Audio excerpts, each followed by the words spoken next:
Ô, gente boa, bom dia, a paz do Senhor Jesus, amém? Começamos com Atos, capítulo 11. Eita glória!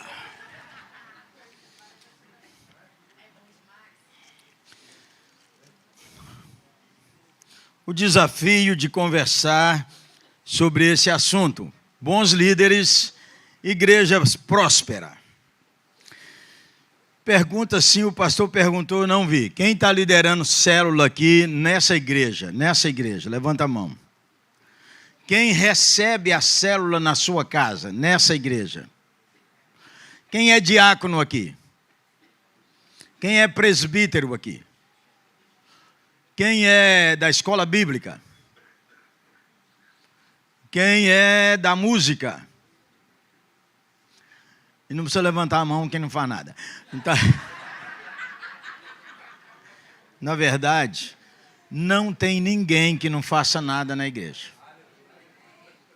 Essa é uma consideração importante quando a gente pensa numa igreja próspera. Vamos lá? Atos 11. Verso 19 diz assim: então os que foram dispersos por causa da tribulação que sobreveio a Estevão se espalharam até a Fenícia, Chipre e Antioquia. Então, se voltarmos lá, é Atos 7. Vamos dar uma olhada na Bíblia rapidinho, sempre. Então, Atos 7 vem aquela perseguição levantada contra os chamados diáconos, que a Bíblia não os chama diáconos, em Atos 6, mas no verso 7, diz assim que o Estevão foi morto lá no capítulo 7 final, e Saulo consentia na sua morte. Capítulo 8 diz assim: naquele dia levantou-se grande perseguição contra a igreja em Jerusalém, e todos, exceto os apóstolos, foram dispersos pelas regiões da Judéia e Samaria. Nessa perseguição, chegamos aqui a Atos 11. De Jerusalém, muita gente sai e expulsa por causa da perseguição promovida pelo sumo sacerdote, pelos sacerdotes, contra esse chamado, o povo de Jesus de Nazaré, ou o povo do caminho. Então vamos juntos. Eles se espalharam até Chipre e Antioquia, não anunciando ninguém a palavra, senão aos judeus. Alguns deles, que eram de Chipre e de Cirene, que foram até Antioquia, falaram também aos gregos, lê comigo, anunciando-lhes. Agora 21, lê com força aí, juntos. A mão.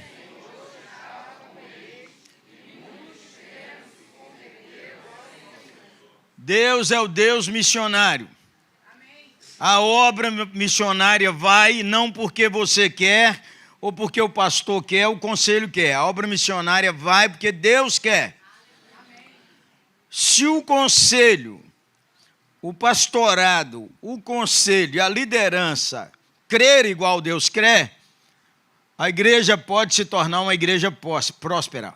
Pode se tornar. Aqui nós não temos nenhum apóstolo, nenhum dos diáconos, nenhum dos que chamam liderança de igreja. Aqui a gente tem fogo na alma do povo. Paixão e conhecimento do Senhor Jesus. E os que foram expulsos não estão reclamando. Por onde eles passam, eles anunciam a Cristo. E chegaram a Antioquia.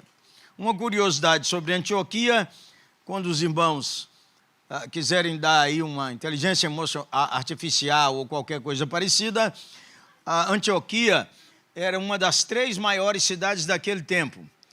Era Roma, possivelmente Alexandria e Antioquia. Antioquia tinha quase 300 mil pessoas, das quais havia uma comunidade de milhares e milhares de judeus lá, que era uma cidade riquíssima. Vamos continuar. Então, primeiro ponto aqui para liderança boa, igreja próspera, fogo na alma do povo. Paixão pelo Senhor Jesus e paixão por pregar o Evangelho. Ô, gente, escreve isso aí em algum lugar, pelo amor de Deus, não fica me olhando, não.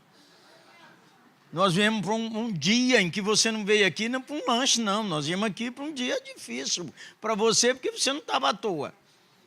Então vamos ver se a gente dá uma virada. Bora lá.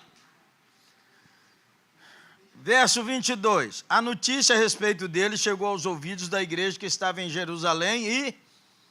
Vamos, gente, vamos ler lá. Estamos cá em Jerusalém. Chipre está lá na beira da Grécia, longe. Não sei se o pessoal da mídia consegue pôr um mapa para mim que mostre de Jerusalém a Antioquia. A notícia vem em Jerusalém que tem uma turma lá em Alexandria dizendo que é seguidor de Jesus de Nazaré. Presta atenção de novo aqui. A notícia deles, presta atenção, verso 20. Verso 20, por favor. Alguns deles falaram também aos gregos, anunciando-lhes o evangelho do Senhor Jesus. Aqui nós temos uma mudança no paradigma. A igreja até agora é judia. O primeiro gentio que entra é o Cornélio, em Atos capítulo 10 e 11, mas aqui agora é uma mudança. Tem judeu e grego. Judeu e gente que não tem herança judaica. Tá difícil estar comigo? Quem está comigo, levanta a mão. Pronto.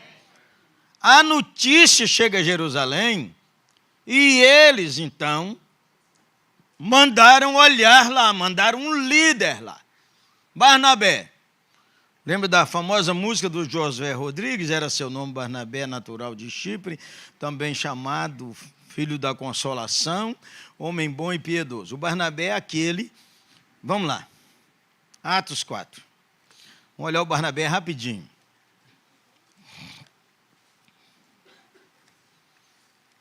Sua Bíblia comigo. Atos capítulo 4. E o verso de número 32 em diante. Da multidão dos que creram era um coração e a alma. Os apóstolos davam poder, testemunho da ressurreição. Não havia necessitado. O povo trazia as ofertas, depositava aos pés dos apóstolos, que distribuía à medida que tinha necessidade. José, a quem os apóstolos deram o nome de Barnabé, que quer dizer filho do encorajamento, levita natural de Chipre. Um detalhe importante. O evangelho chegou a Chipre. Barnabé, que vive em Jerusalém, é de Chipre, entende o povo, conhece lá, e eles então ouviram a notícia, mandaram o Barnabé. Olha bem que, obrigado nossa mídia aí, ó. Nossa mídia é eficaz, hein? Olha para você ver. Nós estamos cá em Jerusalém. E daqui de Jerusalém foram a Antioquia, Chipre e Antioquia. É longe. O Barnabé veio de Chipre. Mandaram o Barnabé para olhar aquela situação. Voltemos. Aí o Barnabé vendeu um campo e trouxe e entregou tudo aos pés dos apóstolos, Atos 4:31. Por causa dessa oferta, houve uma comparação. Houve um ciúme, Ananias e Safira tentaram dar uma grande oferta, mentiram sobre o assunto, porque deram muito dinheiro, mas não deram tudo o que prometeu dar. Essa é uma dica para nós. Quando nós escrevemos dízimo e nós não estamos escrevendo o certo, nós não podemos imaginar que Deus não sabe fazer conta. Meu dízimo foi 100, mas meu dízimo é 500. Será que Deus não sabe fazer essas contas, gente? Bem, depois vem a história de Barnabé com Saulo. Saulo converte na estrada de Damasco, volta para Jerusalém, os irmãos desconfiam dele, Barnabé chega junto dele, apresenta ele aos discípulos e diz, ele é irmão, e o defende. E aí no capítulo 9 de Atos, veja o que acontece. Atos 9, verso de número 26 em diante, Paulo falava e discutia, e eles procuravam matar a Paulo. Verso 30 diz assim, tendo, porém, chegado ao conhecimento dos irmãos, levaram-no até Cesareia e dali o enviaram a Tarso. Tiraram Saulo de Jerusalém e mandaram Saulo para Tarso. Bem, voltemos ao 11 para a gente avançar. Isso é só para posicionar a gente. Agora vamos lá. Tendo ele chegado e vendo a graça de Deus, alegrou-se e exortava a todos que com firmeza de coração permanecessem no Senhor. Presta atenção. Essa igreja é totalmente diferente da igreja de Jerusalém. A igreja de Jerusalém, uma igreja conservadora, reúne no templo, não há nada de errado em ser conservador necessariamente. A igreja reúne no templo, tem que estar, e o templo não é isso aqui, é o pátio das mulheres.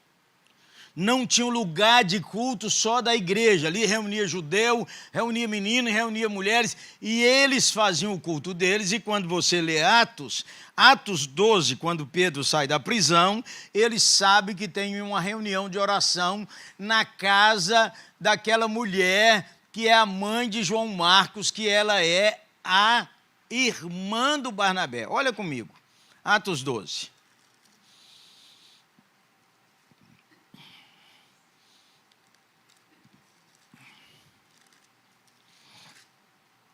Atos 12,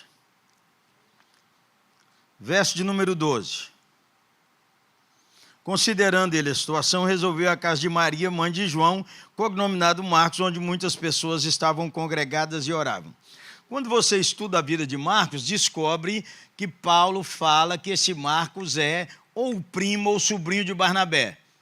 Então essa Maria, gente de grana em Jerusalém, família do Barnabé, gente de grana em Jerusalém, também tem uma célula grande na casa deles, na linguagem nossa de hoje. Quando Pedro foi liberto da prisão, ele diz, ongovô, ongotô.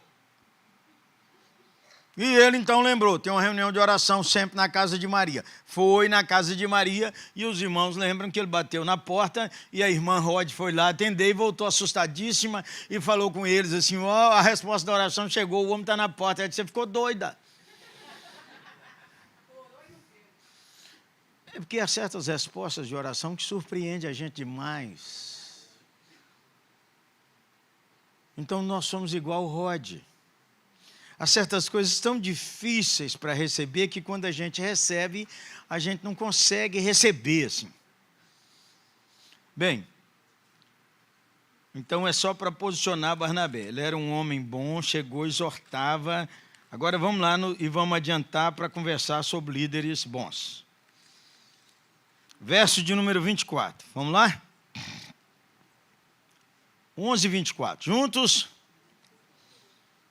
Vamos, 1, 2 e... Por quê?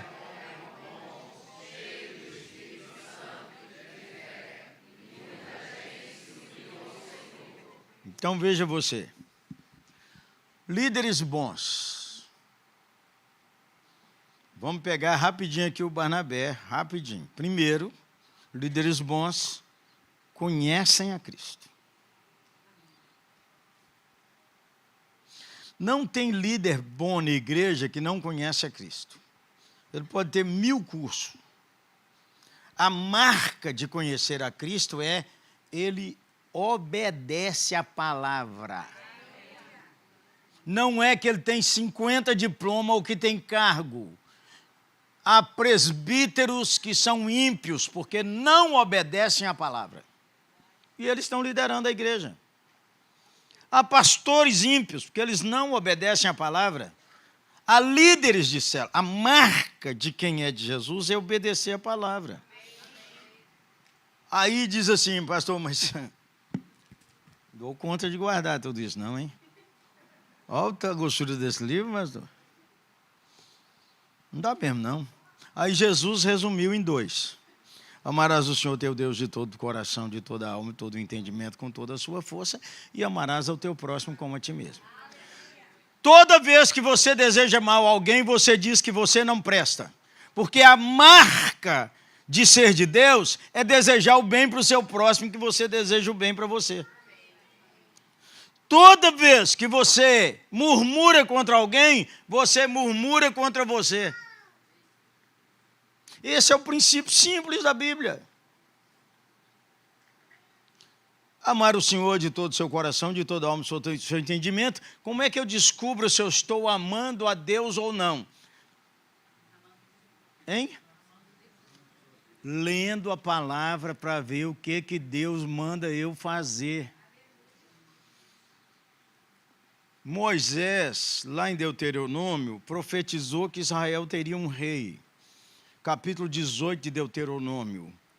E aí ele disse assim, é para ter um pergaminho escrito o livro de Deuteronômio, ao lado do trono, à direita e à esquerda, para que todo dia o rei leia nele, para lembrar de obedecer ao Senhor.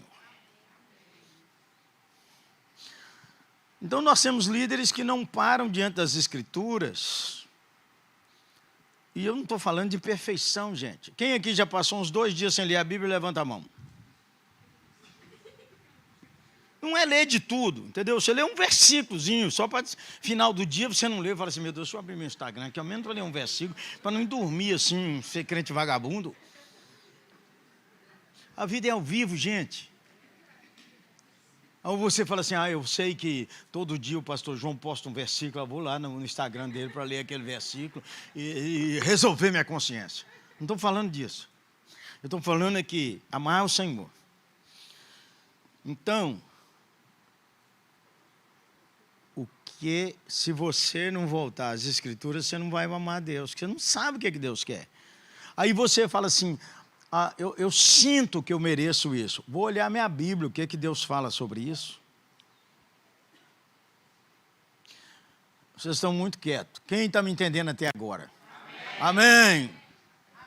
Então, Jesus resumiu em 2 grandes. Primeiro grande, o grande mandamento. Segundo grande, é a grande comissão, Mateus 28, que diz assim, indo por todo mundo, fazei discípulo de todas as nações. Toda a Bíblia é resumida em 2 grandes. O grande mandamento e a grande comissão. Eu estou comprometido em orar, investir, evangelizar e pregar a Cristo a partir da onde eu vivo, até que todas as nações se conheçam. Aleluia. Eu preciso resolver isso dentro da minha alma. Aleluia. Isso eu tenho que seguir, eu falo é diante de Deus que eu tenho que resolver. Eu passo a semana inteira sem orar por nada de missões, nada de transformação das pessoas, nada. Eu só oro por comida, estudo, saúde, abençoa a minha família, livra-me de acidente, livra da doença e tal. A agenda do reino não cabe na minha agenda. Então eu constantemente tenho que alinhar. Daí a importância da liderança espiritual, porque a liderança espiritual vai lembrando a igreja a agenda do reino. Amém. Nós vamos orar pela Índia. Só até amanhã. Liga seu celular aí e põe para despertar 10:02. Abre aí. Despertar 10:02. 10:02. 10:02. Segundo. Põe seu celular para despertar 10:25. 10:02, 10:25.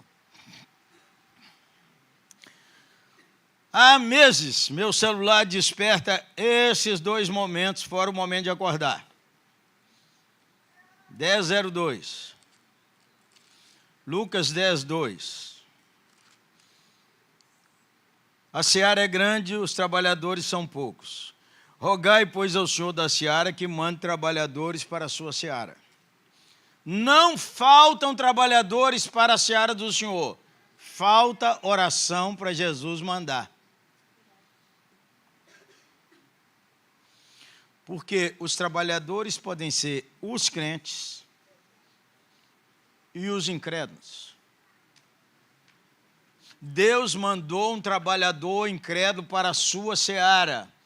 César Augusto assinou o decreto para que todo mundo fosse à sua cidade recensear-se. Por quê? Porque o Messias, o Cristo, tem que nascer em Belém. Deus envia trabalhadores para a sua seara, inclusive ímpios. Rogai ao Senhor da seara que envie trabalhadores para a sua seara. Que envie novos líderes para as células, que envie novos professores, que envie intercessores, que envie investidores, que envie para a China, que envie para a Índia, que envie para o outro lado da rua, que envie para os presídios, que envie para os casais, que envie para cuidar dos autistas, das crianças atípicas. Rogai ao Senhor da seara que envie. Então, essa agenda do reino tem que ficar na agenda de quem é do reino. Um líder bom, o conceito de bom não estou definindo, estou indo com Barnabé. Um líder bom tem a agenda de oração do reino. A agenda de oração do reino você descobre no Pai Nosso, que aquilo não é a reza. Adoração, Pai Nosso que estás no céu, santificado seja o teu nome, santifica seu nome no mundo, Senhor, venha o teu reino, manifeste tua presença no governo, na política, na economia, dentro da nossa igreja. Seja feita a tua vontade, minha vontade está aqui, Senhor, estou me submetendo. Bora. Então vamos adiantar. 2 grandes. O grande mandamento, a grande comissão. Vamos repetir? 2 grandes. Primeiro, o grande mandamento. Segundo, a grande comissão. Então, o seu relógio vai tocar para despertar 10:02. Envie obreiros para a sua seara. Seu relógio vai despertar 10:25. Hebreus 10:25.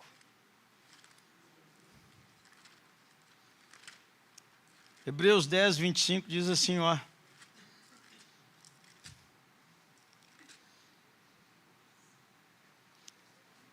Não deixemos de congregar-nos como é costume de alguns, antes façamos admoestações, tanto mais quando vedes que o dia do Senhor se aproxima. 10:25. Orar pelos descongregados, pelos desigrejados e pelos que estão desviados. Todo dia.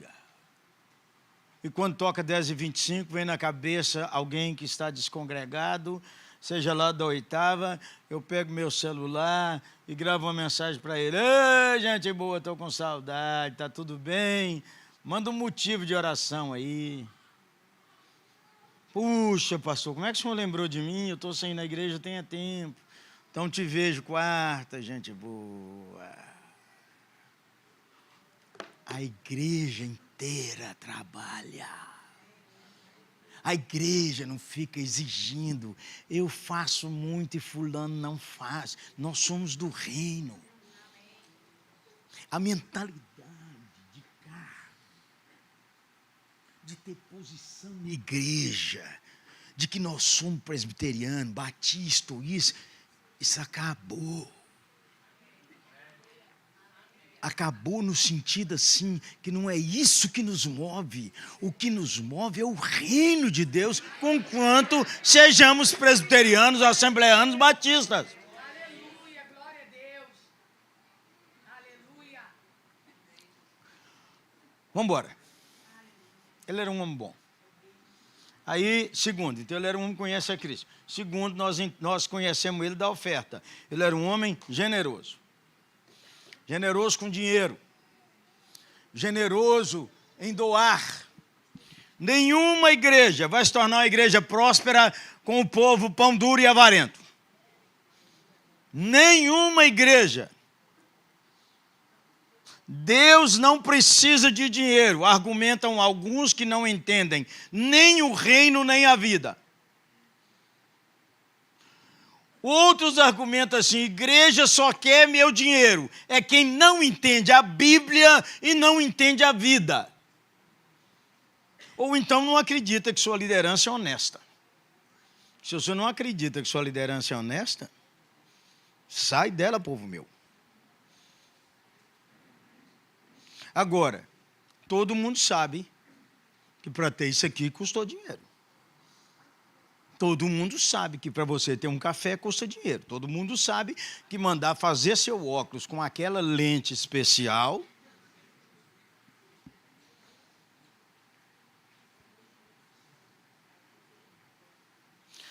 Então, generosidade significa 3 coisas. Deixa eu adiantar para você, para a igreja próspera. Igreja próspera precisa ter 3 tipos de equipe. A igreja próspera precisa ter pastores, pastores, que crescem como líderes, que aprendem sobre líderes, que se relacionam com grandes líderes, que participam de congressos e leem e aprendem. E a igreja tem a visão de enviar seus pastores para que eles aprendam e participem disso. O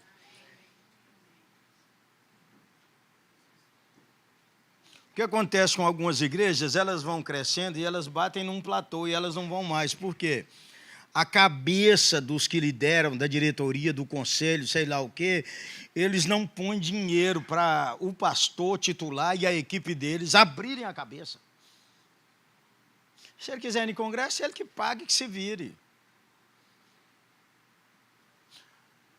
É claro que nós já estivemos falando sobre integridade para administrar. Vamos planejar que nossos pastores e nosso pastor titular vai ser diferenciado. A 8ª igreja esses anos inteiros para mim, irmãos, já pagou congresso internacional, congresso em Belo Horizonte, congresso no Brasil, congresso na América Latina e já investiu para que eu passasse 15 dias na Coreia. Quando eu cheguei lá, nós éramos 150 pessoas. Mas nós vamos construindo a mentalidade. Senão, não tem diferença. Nossa, eu não entendeu nada, está todo mundo assim querendo perguntar. Esse tipo de equipe é a equipe pastoral treinada, a equipe pastoral dedicada, a equipe pastoral talentosa, a equipe pastoral espiritual, a equipe pastoral profunda na palavra, a equipe pastoral sem preguiça.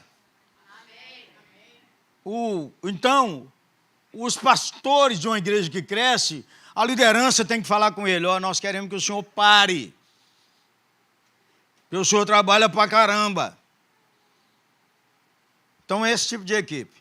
É o pastor titular no ambiente da nossa administração quem convida seus pastores auxiliares. E a gente só convida quem a gente pode demitir.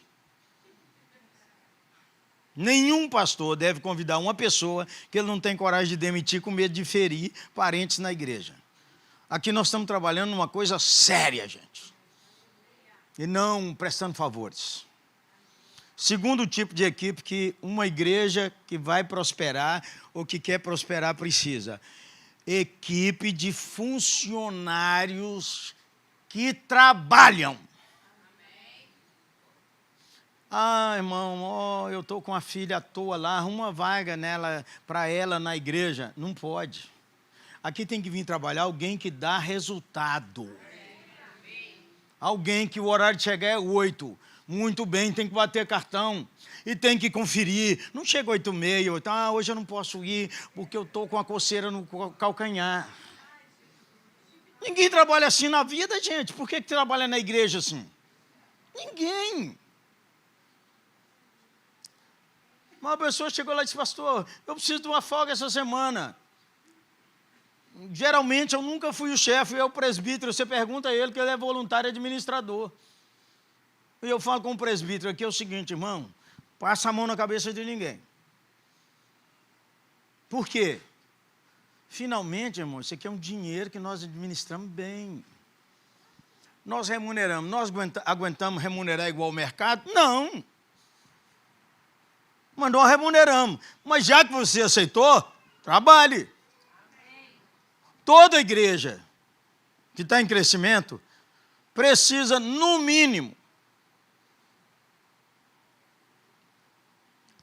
de uma secretária excelente. Não é mais ou menos, não. Excelente, sem preguiça. Para chegar lá, tem que selecionar. Segundo, vai precisar de outros funcionários. A igreja que cresce, eu estou falando de uma secretária, mas tem que ter limpeza. Tem que ter terceirizado, prestação de serviço, o ar-condicionado queimou, quem que vai consertar isso? O anjo.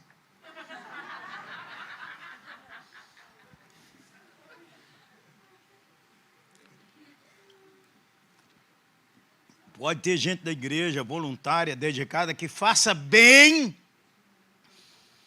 Ó, pastor, é o seguinte, consertou lá, eu sei mexer. Não interessa, irmão. Eu não quero quem sabe mexer. Eu quero quem sabe fazer.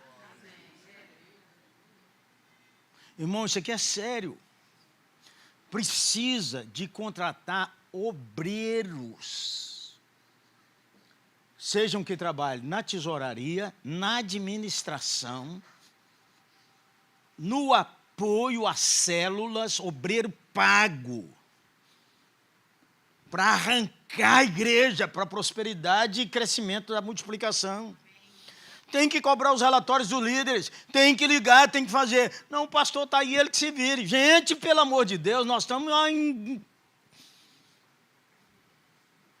Eu já fui na igreja, quem abria o porteiro, eu já fui quem abria a secretaria, eu arrumava a secretaria e eu marcava quem vinha conversar comigo.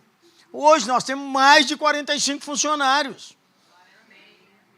Mas se a gente não enxergar e mudar a cabeça do conselho e dos membros... Ô pastor, vocês estão contratando muita gente, arruma uma boquinha aí para mim. Que boquinha, gente? Aqui é igreja. Isso é sério. Não, nós trabalhamos com quem está fazendo trainee. Trabalhamos, mas é exigência. Gente, aqui não é brincadeira, aqui nós estamos administrando o dinheiro de Deus e nós estamos indo para uma igreja que impacta grande.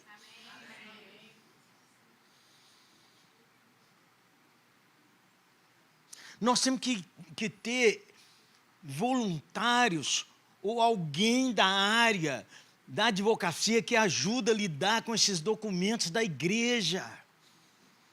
Irmãos, um fiscal do imposto de renda ficou 3 meses na nossa igreja para ver se a gente estava roubando. E naquela época, um presbítero nosso que era voluntário chamou ele e falou assim: eu não quero que manda pôr uma cama aqui para o senhor ficar aqui de uma vez, não. Porque a acusação contra a igreja é muito grande. Então nós temos que olhar e vigiar. Isso é parte da igreja próspera, a gestão, gente. Então nós estamos de equipe pastoral boa, treinada, que a gente investe, que paga bem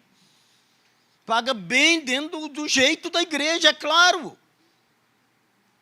E parabéns que eles reelegeram o pastor João, porque pastor assim, se vocês não quiserem, eu tenho 5 igrejas boas que quer, inclusive lá para o lado de Belo Horizonte.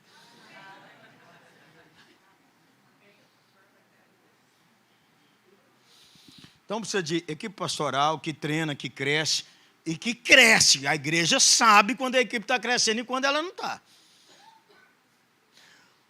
Passei uns dias fora numa conferência fora do Brasil, que fiquei quase 25 dias fora da oitava, depois adoeci, não pude pregar, nem domingo, nem no meio da semana. Quando eu voltei para pregar, um cara me abraçou e disse assim: reverendo, nós temos muita falta do senhor, mas essa turma que o senhor está treinando aí, o senhor pode descansar. Falei, né? Quer dizer que agora não quer que eu venha pregar aqui mais não. Aí é outro descanso, que a gente sabe onde Deus deu lugar para a gente, e a gente quer que as novas gerações,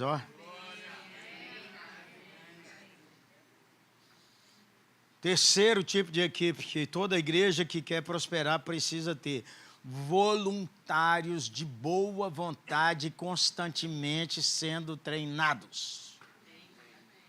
Pastorado, equipe remunerada de funcionários, equipe de obreiros. Nós temos hoje obreiro remunerado que trabalha no ambiente do louvor, secretárias que acompanham as células, secretários que acompanham os novos membros, junto com o pastorado e a equipe de voluntários. É tudo de uma vez? Não, gente. Quando nós começamos a acompanhar os novos membros, eu chamava os adolescentes para ajudar. E eles ajudavam, eu ia dando as dicas, eles ajudavam. Chegou um tempo que não aguentava mais. Eu quero falar com o conselho que nós vamos contratar um obreiro para cuidar disso. Vamos oferecer um salário e a igreja vai pagar.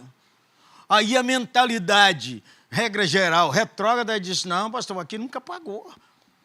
Nós não vamos pagar ninguém, não, porque senão daqui a pouco todo mundo quer receber. Ai, que preguiça!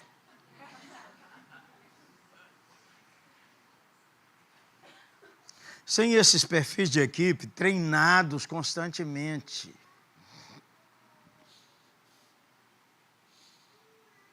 então, ama Cristo, os dois grandes. Generoso, investe. Não tem essa discussão. É claro que essa é uma atenção, Ananias e Safira e Barnabé, a igreja inteira, por isso que Deus pôs na Bíblia. Mas Deus manda o generoso, porque o generoso prosperará. E quem dá de beber, água receberá. É Bíblia. Terceira característica de um líder bom: sabe relacionar com bondade. Era um homem bom e se alegrou com as pessoas. Então tem gente no conselho da igreja que não cumprimenta os membros. Tem gente no presbiterato que não cumprimenta os membros. Tem líder de célula que não cumprimenta as pessoas. Aliás, se você não cuidar, você é sempre um mal educadão e uma mal educadona. Porque você chega no culto, não cumprimenta quem está atrás, não cumprimenta quem está do lado e não cumprimenta quem está na frente. As pessoas não valem porque estão perto de você. Devia acordar. Chega no culto, cumprimenta todo mundo. Mas eu não conheço. E daí? Não perguntei, você conhece? Perguntou, se cumprimenta. Um homem bom e se alegrou. Relacionamento. Constantemente a gente tem que tratar o relacionamento na igreja. Porque você diz assim, quem já disse, ou já pensou, há pessoas que me irritam, levanta a mão. Ninguém te irrita. Você é duro de coração. Você só fica irritado porque acha que não deveria ser tratado daquele jeito. Toda vez que você fica irritado, Deus está tratando soberba no seu coração. Toda vez. Me irrita muito, Claudinha. Já falei com ela várias vezes. Fui aprendendo. Ainda falo. Estou menos lento para pedir perdão. Pedir perdão honesto, e não pedir perdão falso. Tem um punhado de gente que pede perdão falso. O pedido de perdão falso é aquele que você fala assim: se você acha que eu te ofendi, me perdoe. É falso, é mentira, é soberba. Pedir perdão é assim: eu pequei contra você, eu errei contra você, eu preciso que você me perdoe, meu filho. Isso é pedir perdão. Fora disso, ir com o diabo, fingindo, ainda se mostrando superior. Se você acha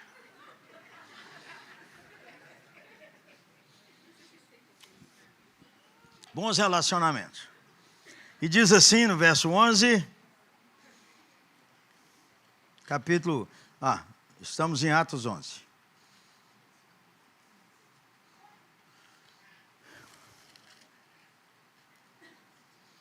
Cheio do Espírito Santo e de fé.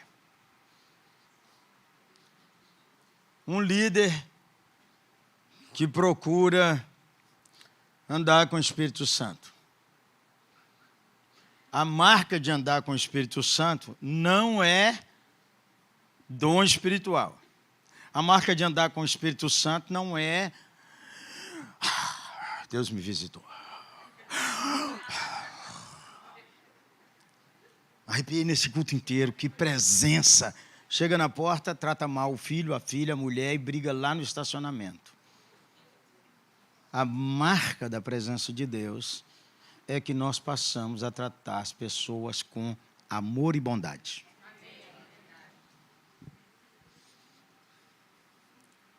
Inclusive os políticos que nós não gostamos. E os juízes que nós achamos que deviam ir para o inferno. Enquanto eles não morrerem, há uma possibilidade infinita deles serem nossos irmãos. Aliás, constantemente eu oro pela irmã Ivete e pela irmã Anita. Aquela irmã Ivete lá da Bahia. E a irmã Anita é daqui mesmo. Deus ainda não chamou, mas eu oro para Deus chamar. O dia que o Senhor chamar, vai ser a estrada de Damasco. O inimigo é de Deus.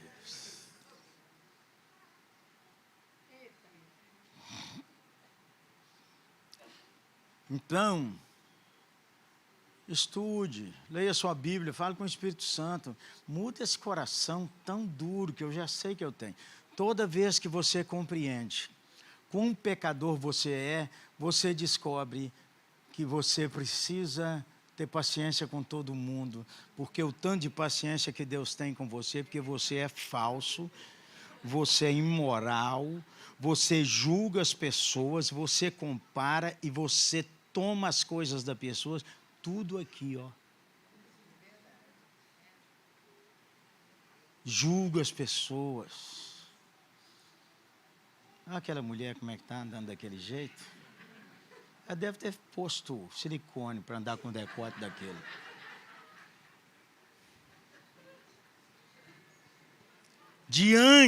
Você não falou diante de ninguém, mas o que falo aqui, eu falo diante de Deus. E é Deus que escuta e é Deus que julga. Então aí eu vou descobrindo que meu coração, ele é muito corrupto e corrompedor. E que meu coração constantemente cria um ídolo novo.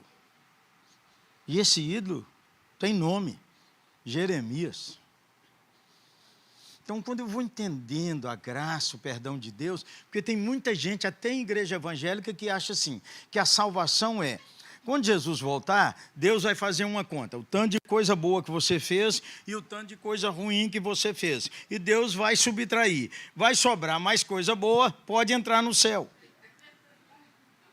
Mas essa conta não fecha, porque tem as coisas boas que você fez com motivação ruim. Entendeu o que eu falei? Foi uma coisa boa, ajudou, mas o desejo era o aplauso, não servir. 0. E tem as coisas que você e eu devíamos fazer que nós não fizemos. Por ignorância, por preguiça ou por dureza de coração. Mas eu não ajudo mesmo, não ajudo mesmo. Entendeu? Eu não ajudo mesmo.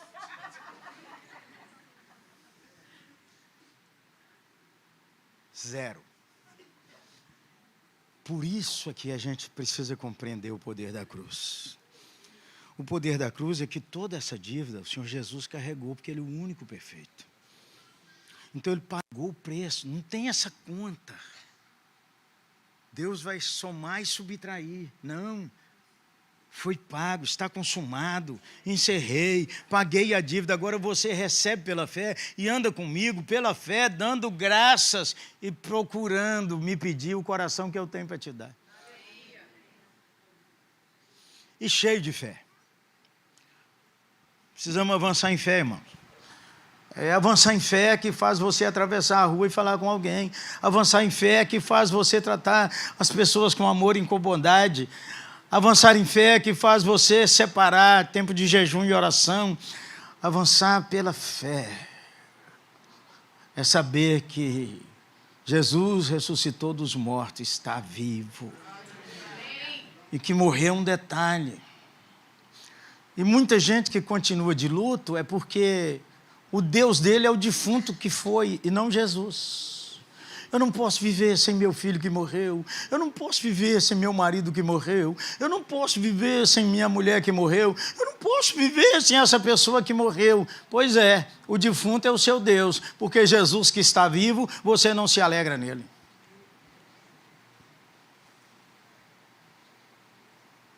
Precisamos resolver essa questão da idolatria dentro do nosso coração.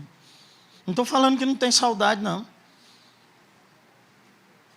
Estou falando de que minha alegria acabou porque meu marido ou meu filho morreu. Então, seu Deus é o defunto, não é Jesus. Porque ele ressuscitou para que a nossa alegria seja completa.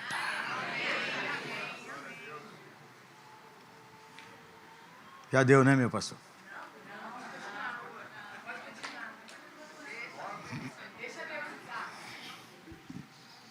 Então, abre seu celular aí. Estou trabalhando, gente boa. Abre seu celular aí nas notas suas, nas anotações. Escreva aí no seu celular 4 práticas que você deve fazer. Até agora. 4 práticas que você veio ao seu coração escutando essa palavra até agora. Ou se não vê nada, também não escreva nada. Então, se você já pôs o celular para despertar, então coloca aí. Orar, 10:02, 10:25. Enquanto você pensa e ora, o que o Senhor deu para você? Porque nós estamos numa manhã diferente, gente. Uma manhã de elevação da igreja. Nós estamos num momento de pegar uma subida. Nós estamos num momento de testar as leis da aerodinâmica. Leis da aerodinâmica é que um negócio pesado fica no ar. Nós estamos saindo só das leis de Newton, que é o que é pesado, que ficar em cima, ele vai cair. Nós estamos dizendo que o que é pesado, que é grande, ou que está ficando grande, vai subir mais.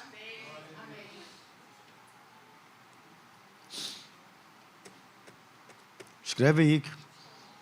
Se não escreveu, não escreveu.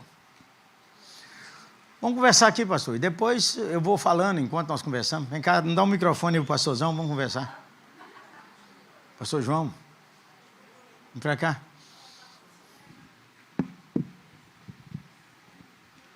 Tem 2 cadeiras aqui, varão? Põe 2 cadeiras aqui. Fique em pé um minutinho para você descansar e vamos orar. Líderes bons são do Senhor, são generosos, relacionam bem com as pessoas, procuram andar com o Espírito Santo e crescem na fé. Uma igreja que prospera, uma igreja missionária, é uma igreja que constrói equipes, no mínimo 3, 4 tipos de equipes. É uma igreja que investe com fervor no reino e a igreja que vai orar constantemente. Não pode confundir orar com programa de oração. Programa de oração é terça-feira o culto de oração. Isso não é uma igreja orar, isso é programa de oração. Vamos conversar daqui a pouco mais.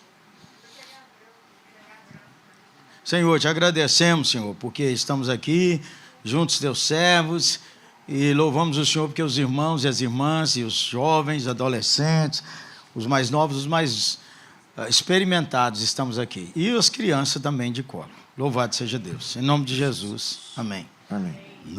Aqui agora, nem Nabucodonosor. Senta aí, gente boa. Senta aí, gente boa. Senta aí, gente boa. Quem está pensando numa pergunta aí já, durante a pregação, durante a ministração, estava assim, mas como é que eu vou fazer isso? Mas como é que é isso? Como é que é aquilo? Você levanta a mão aí para você receber um papelzinho para você escrever a pergunta. Ó, tem gente lá levantando a mão já lá atrás, aqui no meio. Ó, ajuda aí, ó, ajuda a Fátima a distribuir aí. Aqui, ó, fica com a sua mão erguida até receber o papel, para ser identificado. Obrigado. Quando você acabar de escrever, levanta a mão novamente para o seu papel ser recolhido e alguém vai trazer seu papel até mim aqui.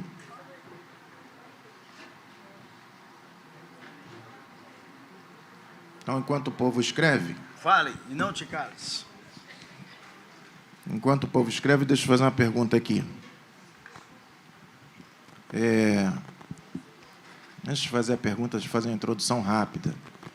Essa ministração é uma ministração que nenhum pastor deveria perder, especialmente aqueles que estão enfrentando dificuldades no seu ministério. E quando estou falando em dificuldades no seu ministério, é aquela igreja que está precisando de uma revitalização, não é? Então, me recordo de um líder da comissão de estatística aqui do nosso presbitério que me chamou lá uma vez para me questionar sobre igrejas que estavam todo ano perdendo membros e perdendo arrecadação. E ele falou assim, o que você sugere? O que você sugere fazer, né? Então, na época eu falei lá, né, que se eu fosse o bispo, eu ia demitir alguns, né, e contratar outros.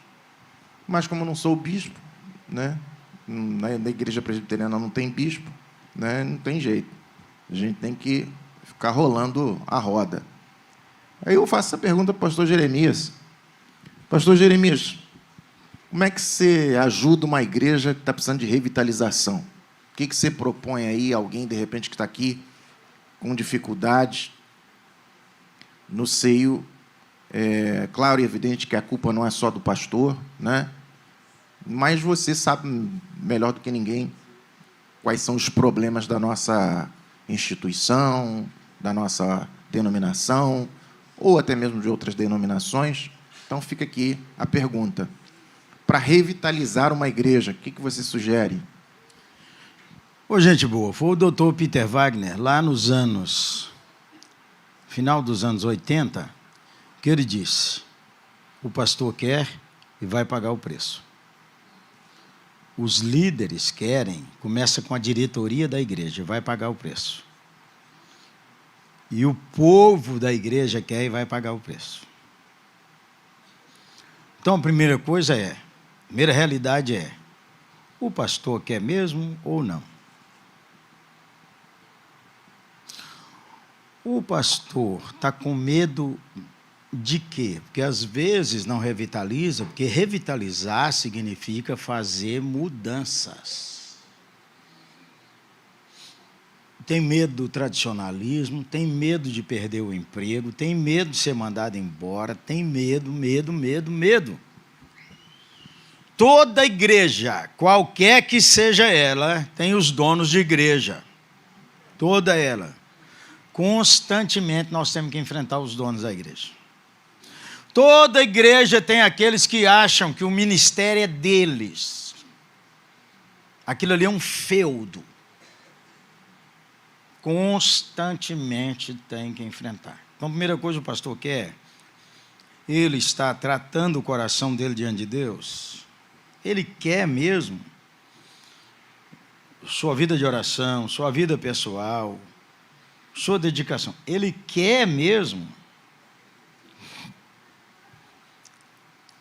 Segundo, Numa igreja com menos de 100 membros, a chave é o pastor e os apoiadores dedicados. Eles podem ser da diretoria, podem ser presbíteros, podem ser diáconos ou jovens. Há pastores que não enfrentam apoio dos presbíteros para o trabalho de revitalização, porque eles querem cobrar e acham que o pastor é o empregado. Então, a gente tem que buscar os jovens e os adolescentes, as véias, para poder ir visitar e orar com a gente. E reunir para orar, porque os que estão na posição que deviam, eles só querem estar em reunião de conselho administrativo e decidir dinheiro. Não é simples, mas é preciso. O pastor quer mesmo? Segundo, o pastor tem que evangelizar. O pastor não pode ser o pastor do gabinete. Tem 70 membros. Ele fica marcando, o pastor está à disposição de tantas horas às tantas horas. Se alguém quiser falar, liga para ver se dá para atender. 70 membros são 30 famílias. 30 famílias, se o homem for raçudo, ele visita em 10 dias. Trabalha, gente. Segundo, o pastor que quer revitalizar tem que treinar equipes. Sozinho a gente não vai. Sem equipe a gente não vai. Mas os presbíteros não têm tempo, os diáconos não têm tempo. Alguém deve ter tempo. Treina eles. A igreja maior do mundo, nos anos 90, foi a igreja do Evangelho Pleno do falecido David Yong-Soo, Paul Yong-Soo. Os homens não queriam, os empresários não queriam, ninguém queria. As únicas que aceitaram ser treinadas, as mulheres. Ele treinou as mulheres e ganhou milhões de pessoas para Cristo. Bom, aqui tem uma pergunta que acabou de ser respondida. Como liderar o processo de revitalização de uma igreja? Segundo, como fazer a demissão, entre aspas, ou convite para sair de alguém que foi muito investido, mas não está produzindo? Ou seja, alguém que já foi feito vários investimentos nela e ela não está produzindo. Se estamos falando de... São 3 níveis aí. Primeiro, é o pastor titular, que investiu e ele não está produzindo. Se é o pastor titular e o conselho da igreja não é trocar o pastor, vamos investir uma mentoria para o nosso pastor. Quem poderia mentorear o nosso pastor se ele quer? Tem excelentes cursos, inclusive do Haggai, para ajudar a gente a ser elevado. Segundo, é o pastor auxiliar? Se for o pastor auxiliar, o pastor titular tem que dizer claramente o que espera dele. Se não disser claramente, a gente não sabe qual é o resultado que vai dar. A senhora contrata uma diarista. O que eu vou fazer? Passar o dia lá em casa. Tá bom, eu vou comer o dia inteiro lá na casa da senhora. Não, eu quero que você lava meus armários e aquelas quininhas que estão cheias de gordura, eu quero te dar essa escova de dente para você tirar aquelas gorduras ali uma por uma. Ó. A senhora dá o rumo, fala o que quer para cobrar o resultado. O pastor auxiliar investiu, se investiu e não disse para ele o resultado que queria, investe mais uma vez e combina com ele o resultado que tem que dar. E diz, irmão, vou te dar 6 meses. Irmão, a gente está trabalhando uma coisa séria. Aí o pastor titular, ele é ao mesmo tempo o pastor da igreja e o presidente de uma organização. Entendeu o que eu falei? Ele é o presidente de uma organização. Essa organização pode florescer, deve florescer, mas tem que trabalhar muito. E tem hora que, por isso é que a gente está na liderança. A liderança tem a espada na mão. Tem hora que tem que cortar. Não tem jeito. É igual um médico. Doutor, meu marido está sentindo muita dor, vou ter que abrir a barriga. Não, pelo amor de Deus, não abre meu marido, não. Doutor, eu não tenho nada disso. Quando eu fui diagnosticado com câncer de próstata, o médico falou, eu quero mostrar ao senhor como é que faz a cirurgia. O senhor quer ver? Eu falei, não, quero saber se o senhor sabe fazer. Não entendo nada disso. Claudinha falou, eu quero ver. Eu falei, eu não quero ver, eu quero saber quem é bom. E nem se ele é crente, eu quero saber se ele é bom, profissional. Os crentes têm lá na oitava para orar por mim. Agora, se ele for crente também, e bom, melhorou. Como abordar? Aí, no caso do que você está falando, para a pessoa, no caso, voluntário. Não, no caso do voluntário, a gente treina o voluntário. No caso do voluntário, a gente põe ele no outro serviço. No caso do voluntário, se a gente descobrir que ele é soberbo, é só fazer um teste de humildade. Um teste de humildade é simples, irmão. Eu fiz um teste de humildade na equipe pastoral nossa. Falei, irmãos, vamos combinar, 15 pastores. Quem concorda que daqui até a semana que vem nós vamos ler todas as cartas de Paulo? Eu topo. Todo mundo topou. Então, de quarta a quarta, eu li todas as cartas de Paulo. E eu tomei logo a providência de ler 2 vezes, que eu sou pastor titular. Quando foi na quarta, você leu, li, você leu, li, você leu. O pastor não terminei ainda, então pode sair da reunião, que aqui você não participa. Aí o outro disse, pastor, só falta uma carta. Pode sair, irmão. Nós somos gente de palavra. Aí saiu lá, terminou, disse, pastor, já terminei de ler. Ótimo para você, só que você não participa dessa reunião.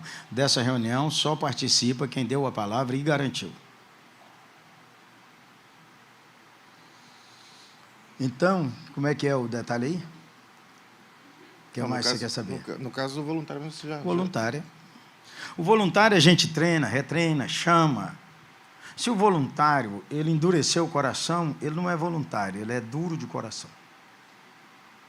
Aqui é o seguinte, já aqui voltando para o pastor. Como abordar o meu pastor sobre essa revitalização sem causar um desconforto? Primeiro, deve tratar o pastor com a maior respeito e honra. Uma coisa é a gente não ser pastor e saber como mudar as coisas. Um dia desse chegou uma pessoa lá na oitava, nós 7 cultos, dia domingo.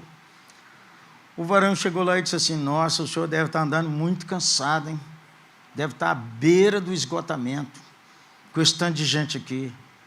Falei, irmão, você é pastor de igreja? Não. Então, irmão, muda de assunto. Não tem nada disso aqui, vem conversar comigo, me dando dicas sobre como é que trata isso aqui. Peraí, Então, pastores e conselhos deviam estar abertos para ouvir críticas, porque todo mundo tem ponto cego. A crítica deve ser feita com amor, com bondade, com pessoas que a gente sabe que está junto com a gente. Agora o povo não ajuda, fica jogando pedra, eu jogo no lixo, dou um del, assim, ó. Como é feito o trabalho de assistência social na oitava? E como é o relacionamento com a comunidade local? Irmãos, quando falamos em assistência social, é tudo que os irmãos fazem aqui, os irmãos fazem melhor do que nós. Então, a gente fizemos 30 anos agora de uma organização chamada Aviso, Associação Reverendo Wilson. Nós temos cursos para vários cursos de trabalhos manuais, nós temos curso de corte e costura, nós temos curso de culinária, curso de fazer sapato, nós temos cursos que ajudam as pessoas a fazer tempero, nós temos atendimento psicológico para crianças, para famílias autistas, nós temos um consultório dentário que atende a gente que é de baixa renda, e nós temos assistência psicológica, e nós somos parceiros de duas casas que trabalham com recuperação de gente morador de rua, e nós somos parceiros de 2 casas que trabalham com recuperação de drogados. E nós temos a junta diaconal, que tem a ordem minha, do pastor titular e do conselho. Ninguém, membro da 8ª, passa fome. Ninguém.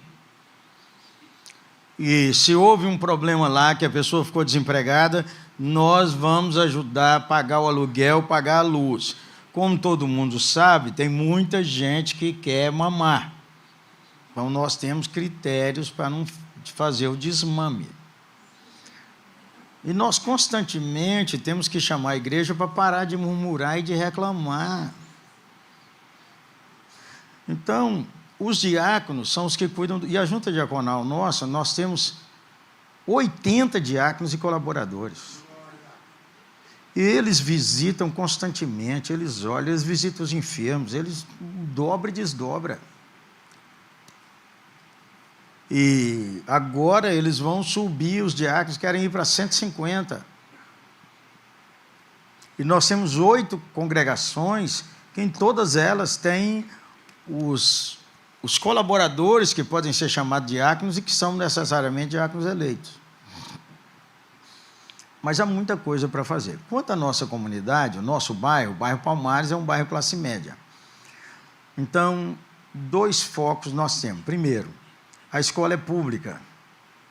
Todo ano nós fazemos uma ação para ajudar a escola.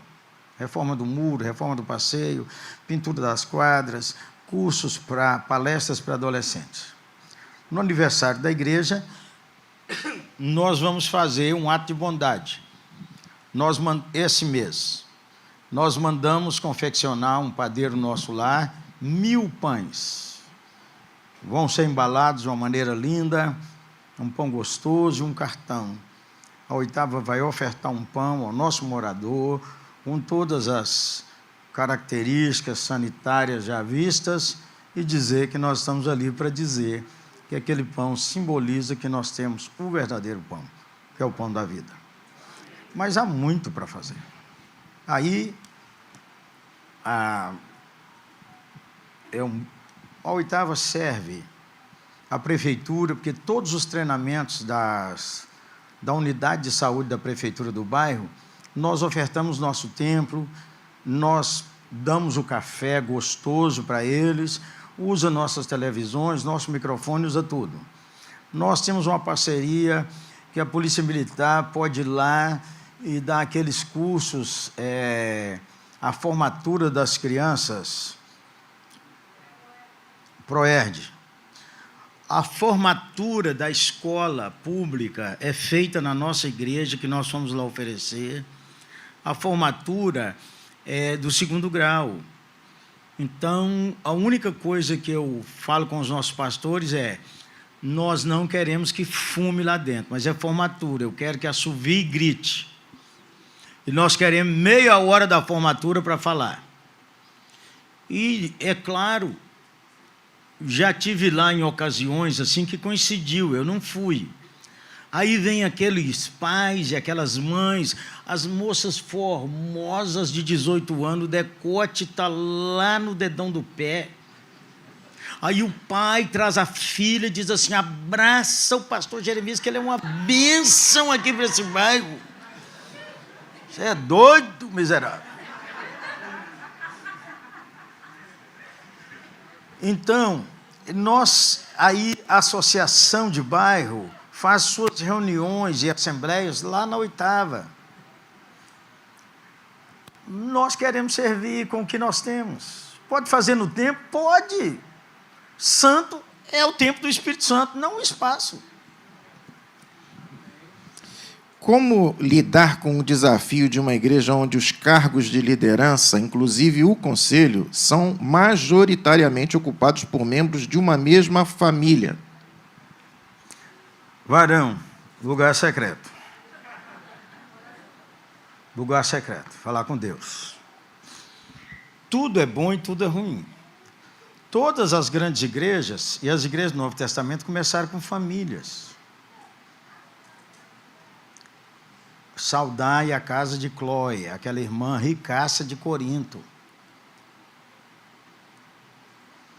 Começamos em Filipos na casa da irmã Lídia. O que acontece é que essa família consagrada, o povo vai dedicando. A grande questão é quando começa a disputa pelo poder. Que eles não aceitam que outras pessoas Deus envie para ajudar e que eles não estão andando mais com Deus, eles só querem o poder e o mando.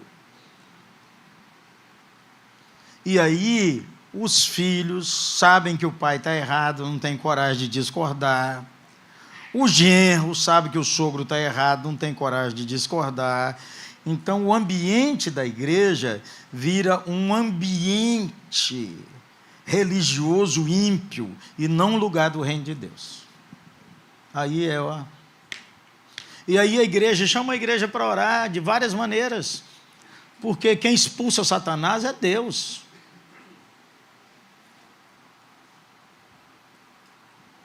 Como mudar uma atitude comportamental onde um povo com mentalidade espiritualiza tudo e não tem atitudes proativas em relação ao crescimento financeiro? Ensinar as escrituras e os presbíteros, o pastor e os presbíteros, darem exemplo sem contar o fato.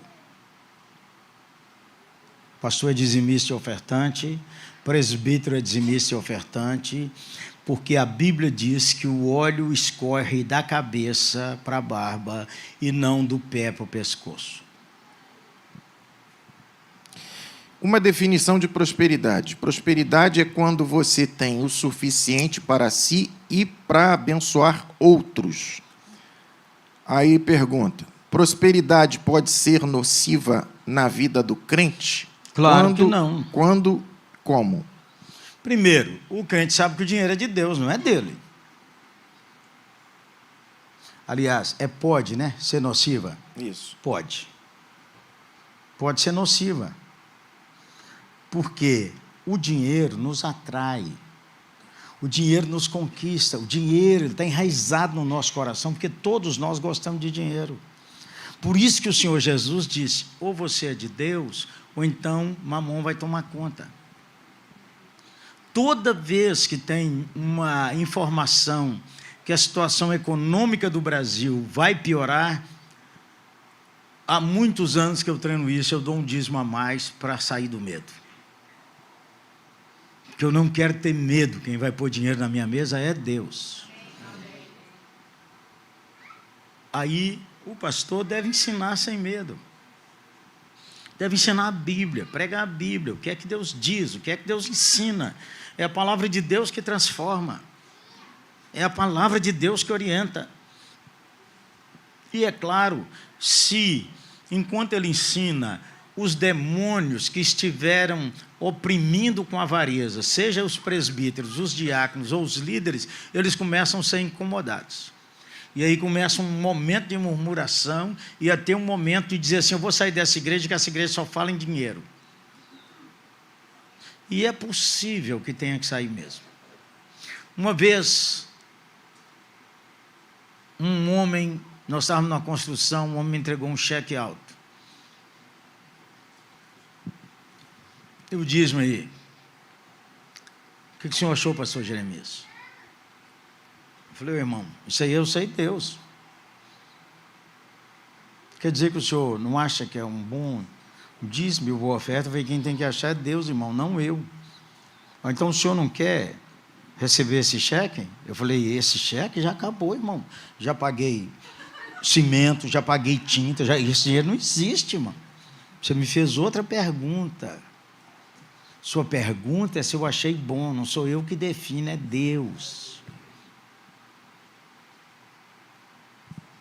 Pastor, o senhor acredita que a transformação na arquitetura da igreja traz resultados rápidos? Não se pode mudar a estética sem mudar o conteúdo.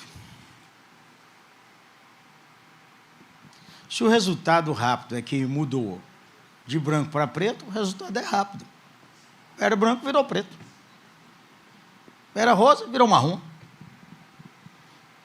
Quando nós discutimos a arquitetura da igreja, se você estudar um pouco das igrejas, elas sempre mudaram a arquitetura. As igrejas já foram góticas, as igrejas já apareceram mesquitas, as igrejas já apareceram catedrais, as igrejas já apareceram um galpão. A arquitetura, gente, pelo amor de Deus, não é doutrina, é arte. Cor de igreja não é doutrina, gente, é gosto. Ah, nós vamos pintar de preto que agora os jovens vão vir. Pode ser sábado que vem, mas para permanecer tem que pintar de preto e o coração de branco. Santidade. E nós não devemos ter medo de lidar com essas coisas que a gente pintou de preto hoje, não gostou, pintou de branco amanhã, não gostou, pintou de rosa, pintou... Gente! Numa cultura como a nossa, brasileira, com tanto calor, por que tem que exigir que o pastor use paletó e gravata? Exigir, entendeu o que eu falei? Eu não estou dizendo que ele não pode usar, não. Eu estou dizendo por que a exigência é que, se ele for dirigir o culto, ele tem que ter paletó e gravata. Porque essa é uma herança da estética americana que os missionários trouxeram para nós. Eu estou dizendo para acabar? Não! Estou dizendo para pensar. Como trabalhar no coração das pessoas o desejo de ser uma pessoa generosa? Bíblia e oração e exemplo. Porque hoje em dia o evangelismo é o que menos vemos hoje, no sentido da igreja que vai ao perdido e não aguarda o pedido ir até ela. Por gentileza, meu pastor, faz de novo a pergunta. Porque hoje em dia o evangelismo é o que menos vemos, no sentido da igreja que vai ao perdido e não aguarda o perdido ir até ela. Depende, irmãos. Porque é uma pergunta muito geral. A pergunta muito geral, ela geralmente carrega dentro de si informações falsas. Por que a igreja hoje em dia? Qual igreja? Então, é igual essa expressão geral. A igreja, todas as igrejas brasileiras precisam voltar a pregar o evangelho. Inclusive quem está dizendo. Há certas palavras, generalizações, que elas nos levam a errar. Algumas igrejas não evangelizam? Possivelmente. Agora, quando eu penso na oitava, eu não posso comandar todas as igrejas de Belo Horizonte. Mas eu tenho que falar com a oitava. Então, todo domingo, nós perguntamos à oitava: vamos orar por aquelas pessoas que você falou de Jesus essa semana. Quem não falou, não falou. Termina o culto, nós dizemos: irmãos, o Senhor Jesus está te mandando para o campo missionário. E nós damos dicas simples. Trate as pessoas com bondade. Fala com elas que o Senhor Jesus te abençoe e te dê a paz. Crie um vínculo. Proclame o nome de Jesus. Nós estamos numa campanha lá de grupos pequenos. Grupos pequenos, todo maio, nós fazemos uma campanha para multiplicar nossas células. Nós chamamos os GPs. Nosso pastor Eduardo, um pastor criativo assim, vai ser criativo assim, não? O pastor Eduardo, ano passado, ele fez um cruzeiro com a mulher dele, voltou de lá com a ideia brutal. Falou: pastor, eu queria fazer uma campanha para a gente fazer 5 semanas de célula. Apresenta o projeto. Todos a bordo. Ele disse: no cruzeiro eu vi que tinha muita gente e tinha umas pessoas que só trabalhavam. O resto desfrutando e pouca gente trabalhando. Pastor, eu queria fazer assim, um navio grande, num painel. O senhor vinha vestido de comandante. E mais isso, e mais aquilo, e mais aquilo. Eu falei, Eduardo, você vai ser o comandante. E nós investimos na arte. E fizemos 5 semanas. Com a pandemia, nossas células, que eram 80, baixaram para 58. Na campanha, nós viemos fazendo essas campanhas. O ano passado, nós chegamos a 250 grupos, dos quais 30% viraram células. Esse ano, ele bolou a campanha Jesus, o Cristo, que era sobre a vida de Jesus. Ele falou comigo assim, pastorzão, vamos fazer um teatro para abrir a campanha? E esse povo criativo é maravilhoso. Então, eles resolveram enfeitar a 8ª. Então, na porta da 8ª, quando você entrava assim, você tinha um punhado de pães e trigo escrito assim, Jesus, o pão da vida. Quando você entrava para ir para o templo, eles colocaram um painel de uma cruz enorme, iluminada. Nós temos um andar embaixo, que eles fecharam de preto, e colocaram uma luz, onde projetava naquela tela preta, como se Jesus carregasse a cruz, e aí a coroa de espinhos na cabeça dele. Era um cenário inspirador. Lá no salão da igreja, eles bolaram com papel pardo, papel de embrulhar caixa, um túmulo, e fizeram como se a fosse tivesse sido removida. Numa das salas da igreja, eles pegaram cenas de The Chosen, e conseguiram isso lá, e fizeram um circuito dos milagres de Jesus, que você passava no escuro, e parava 1 minuto e meio, vendo Jesus multiplicar os pães, Jesus curar o cego. Era uma trilha de inspiração. E nossa igreja tem 4 andares. Lá no último andar, eles penduraram um barco lá, ajudado pelos bombeiros, e colocaram 2 redes assim, e colocaram peixinhos de papel. E fizemos um teatro. Você pode entrar no YouTube e olhar na 8ª, para abrir a campanha. Nós ganhamos 80 pessoas que decidiram. Trabalho intenso. Minha nora, que tem 2 filhos, a Marcela, organizou o teatro, dirigiu o teatro, porque ela é uma criatividade para cinema, ela é uma bailarina. E nós temos uns artistas sensacionais lá.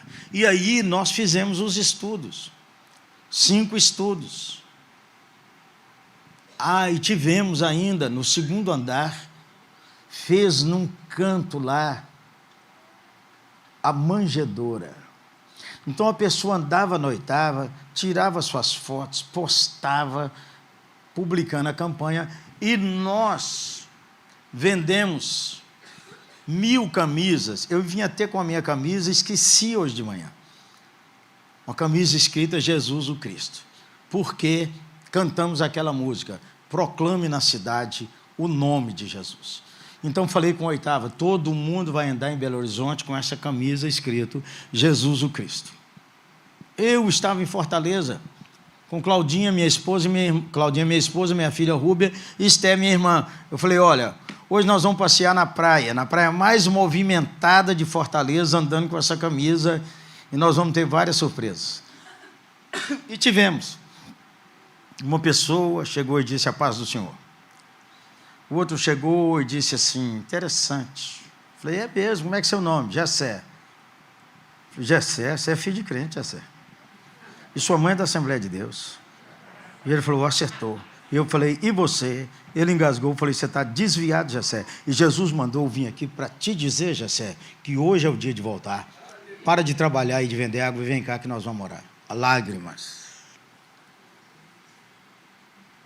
Irmãos, as portas estão abertas. O pastor Heloísio é nosso pastor que ajuda na evangelização. Os irmãos viram aí essa conversa fiada de quem não entende nada, que nós tivemos o bloco no carnaval, 99 não é 100, e que nós fomos para pular carnaval e ver mulher pelada e para pôr nossas moças peladas. Tudo é conversa de demônio. Nós ganhamos 300 pessoas nas ruas de Belo Horizonte, das quais 40 já estão inscritas para batizar. Olha só. Nós evangelizamos as prostitutas, agora no Dia da Mulher, pagamos um jantar para elas, nos anos de prostituição mais pobre de Belo Horizonte. Mensalmente, nós alugamos um caminhão de som e nossos pastores e nossa liderança caminha nos bairros proclamando que Jesus é o Senhor. De 2 em 2 meses, nós temos um retiro evangelístico que nós levamos 80 que não são membros ou que são incrédulos para passar 2 dias e meio conosco no acampamento, enquanto nós pregamos a Jesus e nós pagamos para eles irem. Irmão, é a liderança que dá o tom. Então a gente fica, a igreja não quer evangelizar. É você que está com a boca fechada, porque você está na rua perto do incrédulo todo dia. Tem dia que eu saio no bairro só para falar de Jesus com as pessoas. Entro numa loja. Como é que vai, gente boa? Tudo bem? Irmão, todo mundo está passando uma luta. É que nós não estamos vendo as pessoas, nós só estamos vendo nosso umbigo. Amém. Irmãos, já foi dito, o recado foi entregue, esta palavra está gravada. Sugiro, Maiara, por gentileza, que você pegue esse vídeo, edite direitinho, coloque lá a legenda necessária, para que a gente manda para ele, e a gente vai mandar para os pastores, principalmente para os pastores que não puderam vir, né? E até para os que não quiseram vir, né? No caso, estou falando aqui, de repente, aqueles que podiam estar e preferiram não estar. Porque tem aqueles que não puderam estar realmente, como o pastor que já falou comigo, que, por exemplo, estava já com a viagem marcada com a igreja, não passei com a igreja, não pôde estar aqui, que é, inclusive, presidente aqui do nosso sínodo, né? Então, pastores que não puderam estar. A gente vai enviar esse vídeo para esses pastores, porque uma palavra dessa, inclusive, eu vou assistir de novo. Uma palavra dessa é para você ouvir de novo, anotar, ruminar, né? E colocar em prática. Amém? Dá uma palavrinha? Sim. Vou ficar em pé, irmãos? Todo mundo, vamos tirar uma foto, todo mundo aqui. Irmãos, a gente não ajuda quem não quer ser ajudado. Nosso conselho oferece uma mentoria para pastores em Belo Horizonte toda terceira, quinta-feira. Raramente vai um pastor presbiteriano que a igreja está fecha ou não fecha. Há igrejas de outras denominações que estavam no buraco, estão chegando agora a 300 pessoas, porque resolveram investir. Agora eu quero dar uma palavra aos pastores e líderes. Pastor, se o conselho ainda não investe em você, combine com sua esposa que você vai tirar uma parte do dinheiro para investir para o seu crescimento. Enquanto vai formando a mentalidade. Agora, gente da igreja que tem recursos, ajude.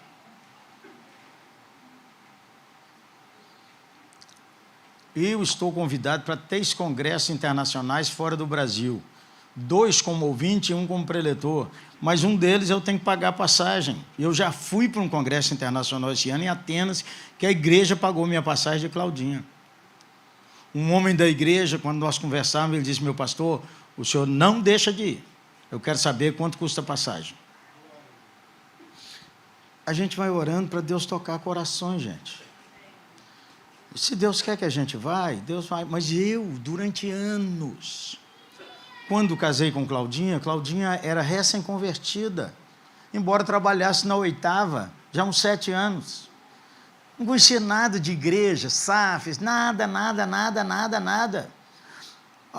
O Ministério de Mulheres tinha acabado na 8ª. Quando nós voltamos, falei, Claudinha, eu mandei fazer uma pesquisa com mulheres que elas querem aqui na 8ª. E a pesquisa vai ser respondida hoje, no sábado. Vai lá, agora você é a mulher do pastor, vai lá ouvir o que elas vão falar. Quando ela voltou, ela disse assim, eu falei, elas vão nomear hoje uma líder. Eu disse, como é que foi a reunião? Foi boa. Eu falei, quem que foi indicada? Foi dona fulana? Não. E dona Beltrana? Não. E dona Cicrana? Não. Eu falei, meu Deus do céu, o que vai acontecer aqui agora nessa igreja? Quem foi indicada, Claudinha? Ela disse, essa que vos fala. Aí eu falei com ela, eu vou investir na sua vida. Nós vamos olhar uma agenda que você vai à igreja do Murumbi, que tem um ministério espetacular com mulheres, e eu vou pedir a líder de mulheres que trabalha com classe média alta para receber você. Paguei tudo, paguei passagem de avião, paguei hotel, mandei ela a Nazareno, mandei ela às igrejas presbiterianas que tinham um bom trabalho com mulheres jovens e mulheres idosas. Pagamos nós para investir, para crescer, para virar uma líder brutal. Você não investiu, irmão? Vai ter o Congresso Brasileiro de Missões. Abre no Instagram, digita lá no Google. Quando será o Congresso Brasileiro de Missões? Participe. Arruma uma agenda, cresça, desenvolva. Se a gente para de aprender, irmão, aí eu fiz 70 anos agora em março. Irmão, não quero parar de aprender. Eu li esse ano mais de 40 livros até agora. E li sobre tudo. E agora estou terminando de ler um livro de um psiquiatra coreano que começou a escrever com 75 anos, e o livro que eu estou lendo, ele começou a escrever com 89, com 7 doenças crônicas, inclusive diabetes, problema de pressão e outras coisas mais. E o tema do livro dele é, se for viver até os 100 anos, viva feliz. Eu gostei demais. Uma das frases que me marcou. Tem gente que vive muito frustrado porque ele está esperando uma bênção desse tamanho que ela nunca chega. Mas se você estender as mãos e colher as bênçãos pequenas de todo dia, no final do dia, seu tanque está cheio. Amém. Glória a Deus.